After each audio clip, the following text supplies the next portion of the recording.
Hello everybody, this is Ben for the Blue Monday podcast, and I have just witnessed Derby 0, Ipswich 1 in an away performance of quite epic proportions from Mick and team. Let's get straight into it. The team was a very interesting one, so we kind of stuck with what we consider the good back four. Iorfa obviously out of the way after Saturday's issues at Villa. So Bart in goal, Spence right back, Chambers, Webster, Knudsen. Connolly and Skews, you thought were going to play in a 4-2-3-1. It didn't shape out that way. Skews played in front of the back four with then a line of four, Connolly and Hughes in front of him, Selina to the left, Ward to the right, and Waghorn up front. Lots of poker faces in the handshakes with Tom Lawrence, a smile from Bart, and that was about it. And we started the game, and I was just writing down about Ipswich's defensive shape for when they didn't have the ball and how Skews had dropped off and how maybe they'd come out from that. But they actually didn't need to, because a bit of a needless corner given away, I think, by Davis. And we mentioned this on Saturday. Waghorn's corners were great against Villa. Garner could have had two and Webster could have scored. Another brilliant corner. And I had one of those weird moments at football. I just spied Connolly. He made a run to the near post and he took my eye. Up he goes, he heads it, smashes down off the bar, and then Carson hooks it out. It looked way over the line, but it took maybe 5 seconds before the ref gave it. Obviously, goal line technology again, like Garner against, who was that against? Brentford, I think. And amazing start. Waghorn with the assist. Connolly, who's just improved game upon game upon game. We criticised a couple of naive little tackle moments, but really stepped up there and smashed the header, and so really happy for him.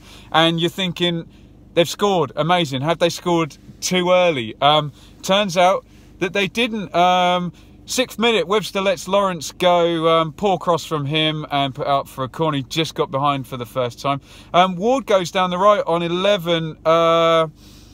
He's tried to cross it, he actually mishits it. I remember him scoring a goal with an overhit cross last season, and he just kind of flies over. Carson looked a bit troubled. 16th minute. Now, the myth of Webster, the ball playing centre half. We haven't seen a lot of it this season, but I just thought I'd mention this. One glorious, comes out of defence and plays a defence-splitting ball on the run through to Ward. We have him down as this ball playing centre half. I haven't seen that much of it, but there it was, there for sort of the first time in a while from what I can see. Hughes accidentally treads on Wyman's foot and he's limping for the next 10 minutes or so. And Ipswich are playing really well. Selina and Knudsen both give the ball away in good positions with players forward. So although this is set to change in the second half, they were still actually bringing something forward in the first half.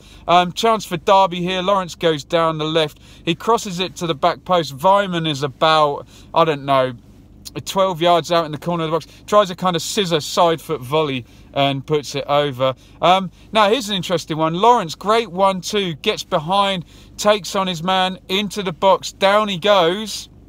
No penalty. Yellow card for diving. So Lawrence gets booked for diving against Ipswich in his first game against them, having played for them. Lawrence corner from the right, real quality from Lawrence this time, and it's a hell of a miss from Davis. He tries a kind of jumping volley, and yeah, that needed to be a forward. So that was Derby's best chance of the first half. Flick from Vidra to Vyman, and Bart's out well. And it's half time, and Derby fans, don't get cross with me. Ipswich were really good in the first half. They frustrated Derby. This system worked a bloody treat, because what happened was Skews sat in front of the back four and Hughes and Connolly were sort of taking it in terms to come out and press. When they did, then Skews would come forward and you had a really nice kind of 4-4-2 shape, pushing up and pressing. Is that down to McGoldrick's absence and the extra running? We did kind of mention this, but it really worked well. And Huddleston is a very interesting player, and that played right into Ipswich's hands. Huddleston drifting about all over the place. He leaves Ledley on his own in midfield, and Ipswich managed to swamp them. Mick, you played a blinder on that one, I have to say. Second half, and the best news, because I haven't mentioned him once, my least favourite player in the world, Nugent, gets substituted out. I mean, lesser of two evils, because ex-Norwich player Chris Martin comes in and he scored against us for Fulham before, and he's a bit of a rascal as well. Good chance here, deep cross in. This is for Ipswich, 46th minute.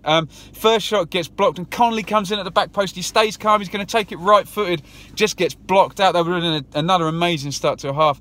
Right, this is horrible on 49 minutes. Ipswich got an attacking free kick, good position. They try a clever one. Waghorn plays it to Selina, and Selina had one of those nights tonight where he did a few irritating things. He gives the ball away. Derby counter-attack. Weimann gets blocked out. Cuts it back to Huddleston. Edge of the area. He takes his shot. I think it takes a deflection and Bart makes a good save. So somehow from an attacking free kick in a good position, Ipswich are giving away a great chance the other end. That would have been a horrible goal. Vidra works, skews and curls it just wide. Chambers takes a yellow for a professional foul on Lawrence on a counter-attack. Good attempt from Vidra from the free kick. Bart kind of falls down on top of it and saves it away. Mick makes a good substitution on 59. Selina out, Sears in, Hughes out, Downs in. Selina goes out purely just because of his passing discipline and giving the ball away a few times. He was a reasonable outlet at times, but I can see why he was taken off. And Hughes obviously coming back to fitness, so Downs in for the running power. I think he went for Nydam, for Downs over Nydam in that sub, just because he's just a little bit more physical. Big mistake at the back here for Derby, bouncing ball. It's strange because this happened for Waghorn against Sheffield Wednesday, a mistake, and he didn't capitalise on it. He tries this kind of lay down overhead kick thing, and he probably could have worked the defender and brought men on, so poor decision from Waghorn. Keogh, lovely run forward here, plays a 1-2 and Webster takes him out on the edge of the box for a yellow card. The free kick is deflected just wide from Vidra, and then Martin gets blocked out from the following corner. Cross into Vidra here on the half volley. This is 66, misses his kick. Weimann goes out, Russell in, Connolly goes out and Nydam comes in. So Mick really working hard to keep the midfield energetic, keep the pressing up with all those substitutions, made them nice and early. So for those of you Mick bashers, you need to give him some credit tonight. He got everything right. Throw in for Waghorn here, off to Ward. He gets space, and this is a good effort. He right-footed shot. Carson's beaten, and it just goes wide of the post here. Waghorn into the box here. Big penalty shout as well down the other end. I was expecting, if there was no pen, because Lawrence got booked earlier in the game, Waghorn would be booked for diving, but no, gives a corner. So obviously just a fair tackle, but big shout from some of the Ipswich players. Downs get booked for kicking the ball away. Lawrence with a limp free kick. Davis goes out and Thorne comes in. Ironically then, Huddleston does end up playing centre-back, and he was wandering around there for most of the game anyway, so may as well have played there for the whole match for all he did in midfield. Great interplay here by Derby, really good chance for Vidra, and he actually gets a clean contact this time and puts it wide. That was a pretty guilty chance, I would say, along with the Davis one in the first half. You think I might be reading out a lot of Derby chances, but those two were the real glaring ones. Horrible from Sears here on 87. He gives the ball away, then tries to make the foul. Russell gets the cross in. Ledley's coming in at the back post. He's about 4 yards out on his left foot. He smashes it over. A third really good chance for Derby. And I moan sometimes about Chambers' captaincy when he goes into brat mode. This time, brilliant from Chambers, straight over to Sears, and it was an arm round him, no shouting, just says, look, calm down, don't try too hard, you know, it's going to be cool. I still think in his head that giveaway for the goal against Sheffield Wednesday last week. One more chance here for Derby, gets lobbed into the box for Vidra. He goes for the full length diving header. He can't make contact. This was brilliant from Mick, brilliant from Ipswich. If I'd have been a home fan here for Derby, I would have hated watching this game, because Ipswich got a goal with their first attack from a corner. The ball didn't even hit the net, for goodness sake. It was that much of a raid on Derby, and just sat in. The tactics worked really well. Having a player like Huddleston worked against Derby, because they really needed to push Ipswich back, and which sacrificing a midfielder like him really played into Ipswich's hands. I loved Mick's substitutions. I loved his trust in Nydam and Downs, those young players, and they didn't miss Garner. Let's just go through some players here. no one had a bad game. Bart made that good save from Huddleston off the deflection. Spence sensible. Chambers excellent. Webster, we saw a bit more of the Rolls Royce stuff.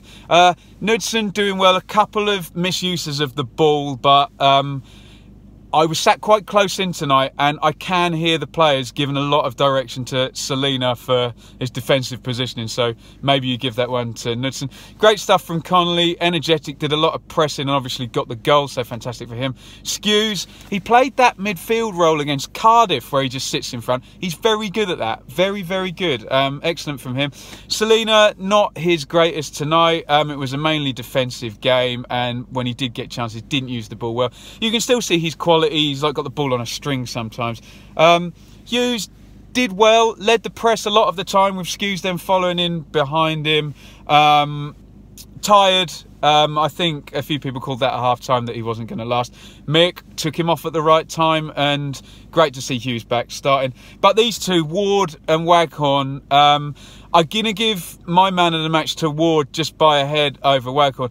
Ward is just like the textbook definition of useful. Used the ball really well. I'd love to see his running stats for tonight. His tackling was great. Got down the line, crossed, got 2 shots in as well. Really impressed with Ward tonight. And Waghorn, I love Garner, and we didn't miss Garner. Waghorn's a very different player in terms of the ball sticking. I was worried the ball wouldn't stick because Garner's so good in the air. But Waghorn is stocky and uses the ball very well, has got good feet, and he was excellent. And obviously he got the assist, and not since the Darren Curry corners, I don't think we've had a powerful corner taker like that. It's a great performance from Ipswich. I was really worried. We wanted 8 points from these 5 games to keep up a kind of nice total. It was 1 point from Hull, then 1 point from Sheffield Wednesday, 2 thrown away, nothing at Villa.